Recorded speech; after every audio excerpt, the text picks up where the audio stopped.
네, 안녕하세요. 오늘은 웨슬리 속회 10번째 강의입니다. 오늘은 파운더리 신도회에 대해서 말씀을 드리겠습니다. 이 무어필드라고 하는, 런던의 무어필드라고 하는 지역에는 사람들이 많이 모였어요. 그래서 존 웨슬리가 야외 설교를 할 때 10,000명, 20,000명, 뭐 수없이 많은 사람들이 모였는데, 그렇게 이제 그 야외에서 그렇게 말씀을 듣다 보니까 뭔가 우리도 장소를 좀 정해서 그렇게 예배를 드립시다. 그래서 이제 건물을 구입을 하게 됩니다. 그리고 거기에 파운더리 채플을 이제 설립을 하게 되는 거죠. 근데 이 파운더리라고 하는 곳은 사실 대포를 만들던 그런 어떤 공장이었다. 주물 공장이었다. 이렇게 얘기를 합니다. 오래도록 비어있던 곳을 구입을 해가지고 거기서 이제 사람들이 모이는 그런 장소로 그렇게 활용을 하게 되는 거죠. 이제 그 7월 20일에 1740년 7월 20일에 페터레인과 결별을 하면서 또 거기서 웨슬리를 추종하는 사람들 한 18명, 19명 정도 되는 그 인원들이 웨슬리를 따라오게 됩니다. 그러면서 페터레인에서 얼마 떨어지지 않은 이 파운더리라고 하는 곳에서 이제 새롭게 시작을 하면서 거기서 이제 본격적인 감리교 운동이 시작이 된다. 이렇게 볼 수가 있습니다. 그렇지만 그렇다고 해서 결별은 했지만 그 모라비안에 좋은 영향력을 미쳤던 그 밴드라고 하는 것을 버리지는 않았어요. 파운더리로 와서도 이 밴드로 이렇게 사람들을 묶어서 조직을 하고, 그래서 여전히 파운더리 신도회에서도 이 소사이어티와 밴드라고 하는 것을 그대로 겸용을 하면서, 이 소사이어티에서는 지식적인 교육을 받고 뭐 말씀을 배우기도 하고, 또 이 밴드에서는 삶을 나누고 서로 죄를 고백하기도 하고 기도하기도 하고 이런 친교와 삶을 나누는 그런 부분으로 이렇게 활용을 했던 것을 볼 수가 있습니다. 그 이후 이제 이 파운더리 신도회에서 웨슬리의 교육 체계는 이제 거의 완성 단계에 들어가게 되는 거예요. 1739년 11월 20일에 이제 이 파운더리에서 시작을 하게 되니까 이게 웨슬리의 나이가 36살이 됐을 때부터 이제 본격적으로 감리교 운동이 전개가 되는 것을 우리가 볼 수가 있습니다. 그 이후 한 50여 년에 걸쳐서 별 큰 변동 없이 이렇게 감리교 운동을 펼쳐나가는 웨슬리의 사역을 우리가 보게 됩니다. 파운더리 신도회의 사역을 보면 말씀드린 것처럼 소사이어티가 있고 밴드가 있어요. 근데 그것만 가지고는 안 되죠. 여기서 특별하게 존 웨슬리가 더 활용했던 것이 있는데, 그게 뭐냐 하면 놀랍게도 새벽에 성경 강해를 합니다. 새벽 5시에 성경 강해를 이때부터 웨슬리가 이 파운더리 신도들을 대상으로 해서 어떻게 보면 새벽 예배가 이제 시작이 이 웨슬리로부터 시작이 됐다. 이렇게도 볼 수 있을 만큼 새벽에 성경 강해를 했던 것을 볼 수가 있고요. 또 하나 한 게 뭐냐면 신방을 했어요. 요즘에 우리 한국교회는 신방 목회를 잘 하는데, 이 신방이 웨슬리가 했는데 이거는 어디서부터 배웠냐 하면 자기 아버지 사무엘 웨슬리가 교구를 돌볼 때 이 아버지가 참 특이하게도 신방을 했습니다. 그래서 가가호호 방문을 하면서 하우스 투 하우스 비지테이션이라 그래가지고 그래서 이것을 했는데, 존 웨슬리도 이것을 본받아서 이제 신방을 하면서 사람들을 만나기도 하고 이제 그랬습니다. 아마 이것도 조지아에서 아마 해봤던 일이 아닌가 이렇게 생각을 할 수가 있는데, 이런 일들을 통해서 하게 됐어요. 근데 하다 보니까 너무 시간을 많이 빼앗기게 되는 거죠. 그래서 존 웨슬리는 이게 참 좋기는 하지만 너무 시간을 많이 뺏긴다. 그래서 그것을 포기해 버렸습니다. 그러니까 참 존 웨슬리는 실용주의적인 그런 마인드를 가졌던 사람이었습니다. 그래서 정말 도움이 되지 않는다라고 생각하면 아무리 좋은 것이라 할지라도 빨리 포기를 하고 새로운 곳에 도전을 하는 그런 웨슬리의 모습을 우리가 볼 수가 있습니다. 그래서 이 신도회에 이제 새로운 신도회, 파운더리 신도회를 시작을 하는 존 웨슬리가 이제 이 관리 능력이 나타나기 시작하는데, 이 조직력이라고 하는 게 존 웨슬리는 대단한 교육가이기도 하지만 조직가이고 행정가이고 이 탁월한 그 행정력을 가지고 있죠. 그래서 이 몇몇 임원들을 만드는 거예요. 역할을 분담을 하는데 스튜어드, 청직이라고 하는 스튜어드가 있습니다. 이게 감리교의 아주 중요한 그런 제도적 장치죠. 스튜어드. 청지기가 있는데 청지기들은 뭘 하냐면 재정을 관리하는 거예요. 그러니까 재정 관리하는 그런 재정위원장, 이 스튜어드죠. 그 다음에 sick visitor, 환자 신방자가 있습니다. 환자를 신방하는 사람. 긍휼의 은혜를 받은 사람들로 하여금 이 환자들을 신방하고 돌보도록 역할을 이렇게 분담하고 있는 것을 볼 수가 있습니다. 그 다음에 레이 어시스턴트, 평신도 협동 목사라고 하는 레이 어시스턴트들은 뭐를 했냐 하면 주로 이제 그 말씀을 강해를 해주는 평신도 설교자들이죠. 그런 역할들을 했습니다. 근데 이런 것들이 사실 영국 국교에서 볼 때는 너무나도 혁신적인 일들인 거죠. 평신도들이 어떻게 말씀을 가르치고 또 여성들이 또 어떤 지도력을 발휘하고 이런 것들을 영국 성공회에서는 참 용납하기가 힘들었던 것을 우리가 상상을 해볼 수가 있을 것 같습니다. 그래서 이 지역 리더들이 또 있었어요. 그 각 지역마다 리더들을 세우고 그래서 이 리더들로 하여금 회원을 관리하도록 이렇게 조직을 했던 것을 볼 수가 있습니다. 그래서 관리를 하면서 중요한 거는 이제 이 웨슬리는 가입한 사람들에게 이 지역 리더들로 하여금 티켓을 나눠주도록 한 거예요. 티켓. 표라고 하는 거. 극장표처럼 작은 거지만 그 표를 만들어서 거기에 존 웨슬리가 사인을 합니다. 그건 뭐냐면 이 사람은 우리 감리교회에 정말 거룩한 삶을 위해서 열심히 달려가는 사람입니다. 확인된 사람한테 표를 나눠주는 거예요.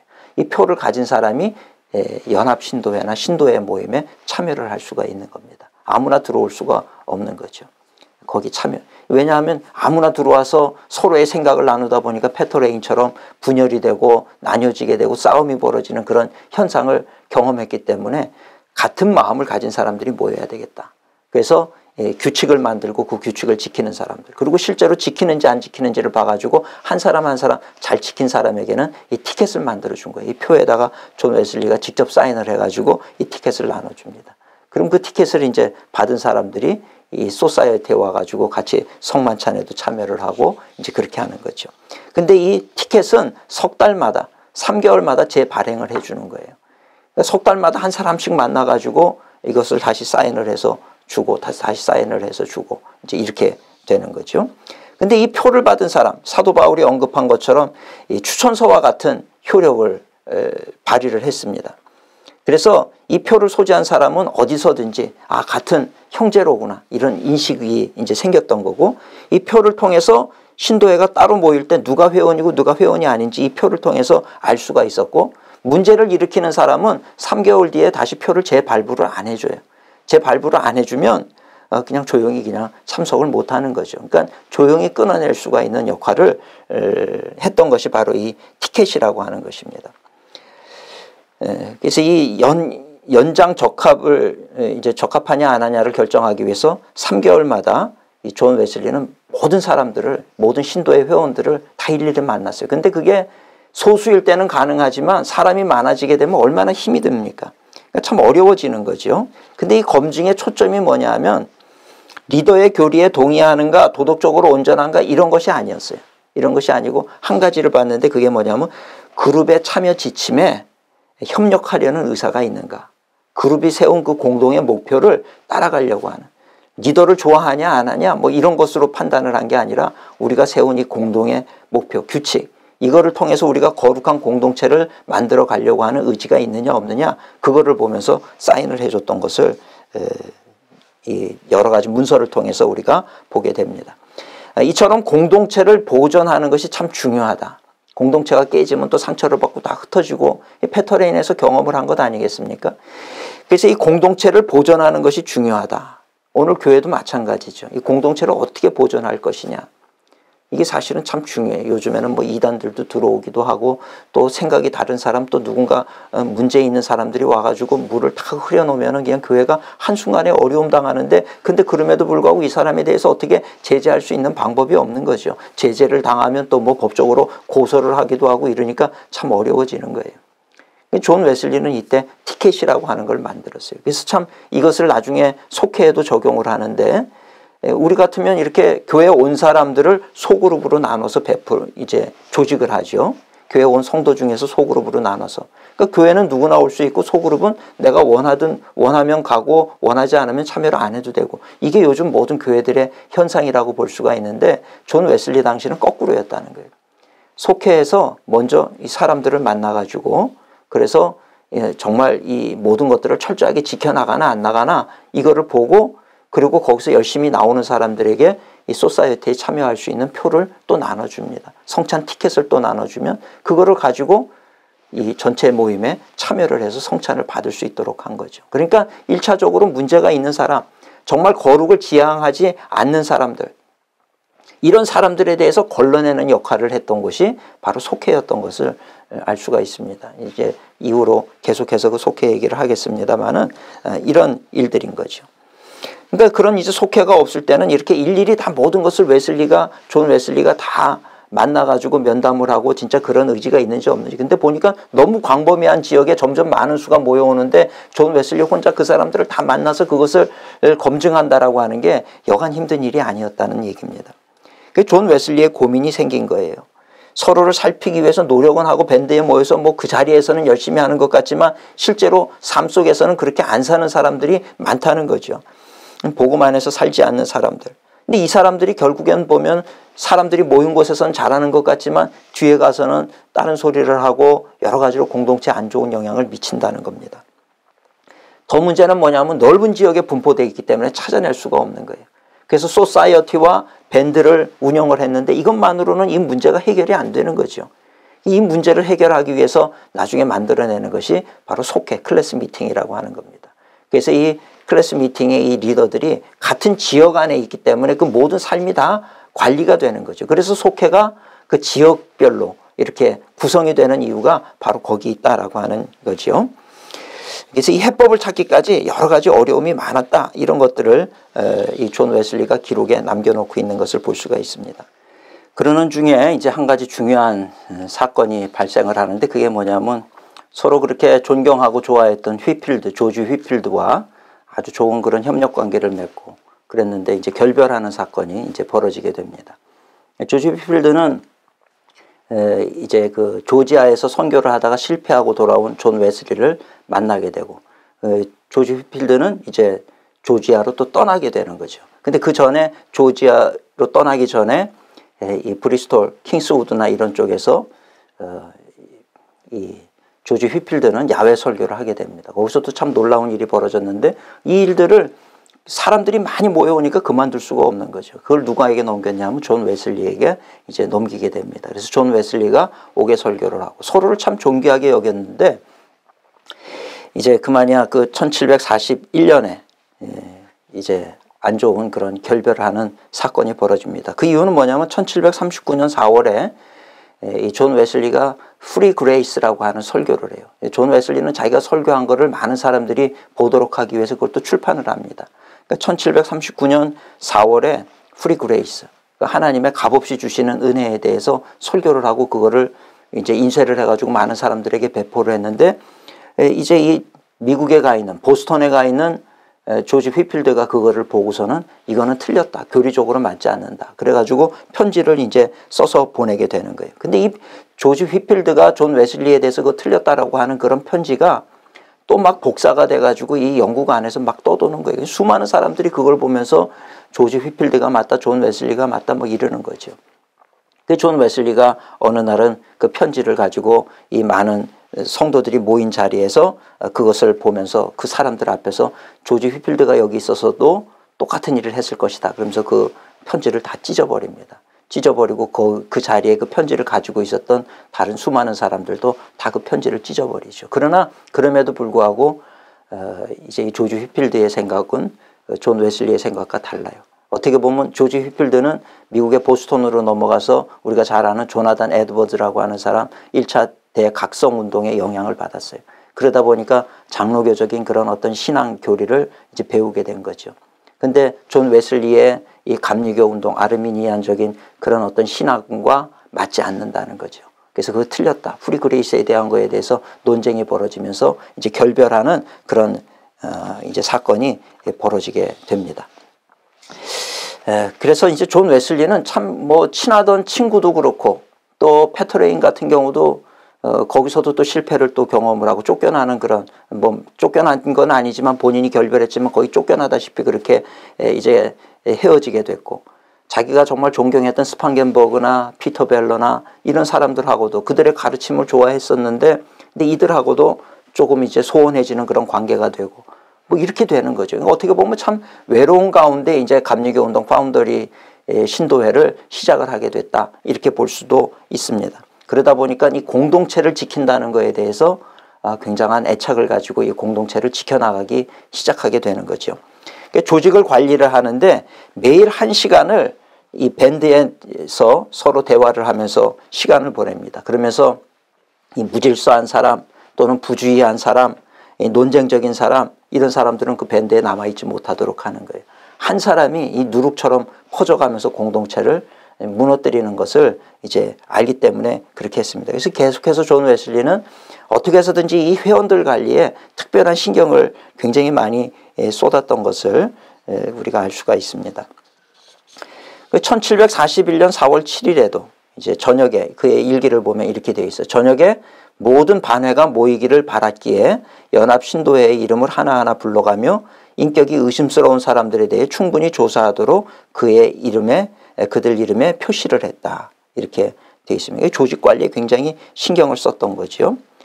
그리고 이제 한 달 뒤에 피터 벨러가 와가지고 미국으로 갔던 피터 벨러가 돌아와서 존 웨슬리를 다시 만나서 대화를 하는 거예요.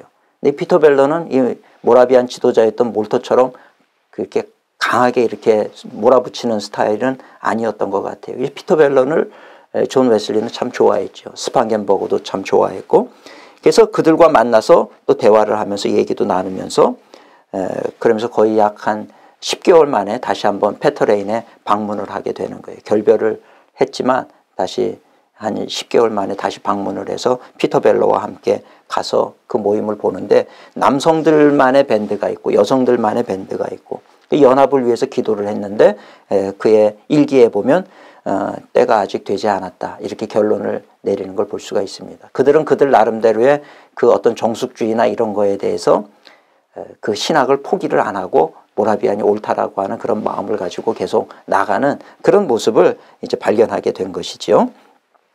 그러는 사이에 이 파운드리 이 소사이어티 파운드리 신도에는 회원들이 계속해서 늘어나고 있었다는 거예요. 사람들이 점점 많이 몰려오면서 점점 요즘 말로 하면 교회가 막 엄청난 속도로 부흥을 하는 거죠. 그래서 이 소사이어티 신도회는 막 늘어나는데 신기하게 이 반회는 늘지를 않는 거예요. 반회는 이 소사이어티만큼 이 밴드는 소사이어티만큼 그렇게 늘지를 않아요. 뭐 그건 그때나 지금이나 비슷한 현상인 것 같습니다. 요즘도 뭐 교회 와서 주일 예배 드리고 이런 거는 많이 오지만 뭐 감리교로 얘기하면 속회, 장로교로 얘기하면 구역 뭐 이런 거에 소그룹 모임을 하라 그러면 잘 참석을 안 하는 거와 마찬가지로 또 그 당시에는 또 그게 뭐 그냥 모여서 소그룹이 예배를 드리는 그런 역할이 아니라 이 반회에 모이면은 자기의 삶을 다 나눠야 되고 얘기를 해야 되고 또 서로 기도를 해야 되고 그리고 잘못된 것 있으면 또 회개를 해야 되고 이러니까 참 번거롭기도 하고 내 사생활을 드러내고 싶지 않은 그런 부분들도 있고 존 웨슬리의 저널에 보면 이 소사이어티는 많이 늘어나고 있는데 이 밴드는 잘 늘지 않는다 이렇게 기록이 되어 있습니다. 그러는 중에 이제 진젠도르프가 헤른 후세에 있던 진젠도르프가 이제 또 존 웨슬리를 만나러 오게 되는 거예요. 그래서 1738년 8월에 헤어졌으니까 39년, 40년, 41년, 3년 만에 이제 진젠도르프를 만나게 되는 겁니다. 진젠도르프도 이 모라비안이라고 하는 게 독일에만 있다가 이제 영국에 처음 자리를 내린 곳이 페터레인인데 거기서 웨슬리와 함께 뭔가 잘해 나갈 것 같은데 분열이 일어나고 깨지고 잘못됐고 근데 예전에 3년 전에 봤던 그 존 웨슬리는 진젠도르프의 가르침이라든지 모라비안의 가르침을 너무 좋아했고 그거를 따라왔었는데 왜 이런 일이 일어났나. 그래서 이제 이 진젠도르프가 제임스 허튼이라고 하는 사람의 중재로 인해서 존 웨슬리를 1741년 9월 3일에 만나게 됩니다. 근데 이미 이렇게 만나게 됐는데 이미 존 웨슬리는 그의 신학 사상이 이제 모든 것이 다 정립이 되기를 시작을 한 거죠. 신앙이 자라가는 것부터 해서 그래서 모라비안의 정숙주의가 잘못됐다라고 하는 것을 알고 우리는 그리스도의 장성한 분량에 이르기까지 성장을 해야 된다. 그러면서 이제 그리스도의 완전이라고 하는 개념을 얘기를 하는 거예요. 그 당시에는 이게 뭐 무슨 불경스러운 얘기냐, 어떻게 인간이 완전할 수가 있느냐, 뭐 이제 이런 걸 가지고 씨름하던 그런 때였습니다. 그래서 이 진젠도르프와 많은 얘기를 하는 거예요. 그러면서 이제 신학적으로 그런 대화를 나눴던 것도 이 저널에 보면은 다 기록이 되어 있는 것을 우리가 보게 됩니다. 그러던 중에 이제 1742년 2월 15일에 브리스톨에서 이제 처음으로 속회라고 하는 거 클래스 미팅이 이제 결성이 됩니다. 뉴룸이라고 하는 이제 그 장소, 모임 장소를 구입을 하게 됩니다. 그래서 웨슬리의 첫 번째 교회가 뉴룸이라고, 뉴룸, 새로운 룸이죠. 뉴룸이라고 하는 것을 이제 사게 되는데 부채가 있잖아요. 빚을 갚을 길이 없는 거예요.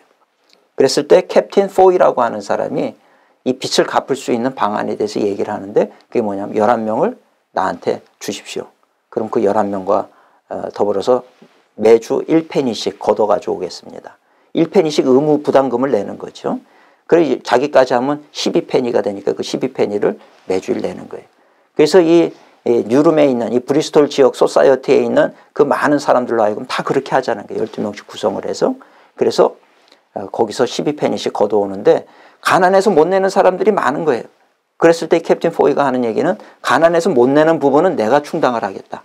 이게 이제 어떻게 보면 클래스 리더, 속회 지도자들이 했던 역할은 그 회비를 모아오는 데 있어서 부족한 부분, 그 결손 부분을 메꿔주는 역할. 그래서 12페니, 어떤 모양으로든지 12페니를 만들어가지고 오는 거죠. 그렇게 해서 하면 좋겠다. 이런 제안을 하게 되는 거죠. 그래서 처음에는 이 뉴룸을 구입을 하고 그거에 대한 부채를 갚을 생각으로 이 클래스 미팅이라고 하는 것이 조직이 됐는데 이제 그 존 웨슬리의 저널에 보면 이렇게 기록이 되어 있습니다. 얼마 후에 몇몇 회원이 내게 어떤 사람이 바른 사람을 살지 않고 있다는 사실을 알게 됐다고 알려줬다. 이 말을 듣는 순간 바로 이것이다. 내가 그토록 원하던 것이 바로 이것이다. 이런 생각이 들었다. 이런 생각이 드는 거예요. 돈만 이렇게 걷어서 재정만 걷어가지고 오는 게 아니라 걷어서 오다 보니까 뭐 싸움을 하고 문제가 생기고 이런 거 저런 거. 교회 와서는 다 거룩하지만 실생활 속에서는 어떻게 살고 있는지를 모르는데 이 각 지역에서 이 리더들이 그 속회 부담금을 그렇게 이제 걷어가지고 와서 부채를 갚기 위해서 그 사람들을 만나러 다니다 보니까 그 사람들의 일거수일투족을 다 알게 되더라는 거예요. 그러니까 여기서 이제 존 웨슬리가 머리에 이제 번쩍 이제 뭐 새로운 아이디어가 떠오르게 된 거죠. 그래서 리더들을 불러가지고 매주 만나는 속원들의 행동을 자세히 살펴봐달라고 이렇게 청하게 되는 거예요. 리더들은 내 요청대로 했고 방탕한 생활을 하는 회원들이 다수 밝혀졌다. 이제 누가 어떤 삶을 사는지 그동안은 알아낼 수가 없었는데 이 속장들이, 이 속회 리더들이 다니면서 그 삶을 보고 보고를 하니까 아, 그 사람이 교회 와서는 이 신도에 와서는 이렇게 살았지만 실제로 생활은 이렇게 다 무너진 이런 삶을 살고 있었구나 하는 것들을 이제 다 이제 드러나기를 시작을 하는 거죠. 그래서 이거 속회에 있어서 이것은 굉장히 중요한 역할이라고 하는 겁니다. 그래서 이제 그 다음부터 알게 되니까 어떤 이들은 악에서 돌이켰고 어떤 이들은 우리 모임에서 떠나도록 그렇게 이제 안 바뀌는 사람들은 떠나도록 권면을 한 거죠. 그래서 많은 이들이 두려운 마음으로 이런 모습을 보며 하나님을 경외하고 송축했다. 이렇게 저널에 기록이 되어 있습니다. 속회는 사실 이 신도회와 신도반 이 두 개만 있어도 교회 조직에 있어서 뭐 별 문제 없이 이렇게 말씀 공부를 하고 또 삶을 나누고 이거면 충분한 거예요.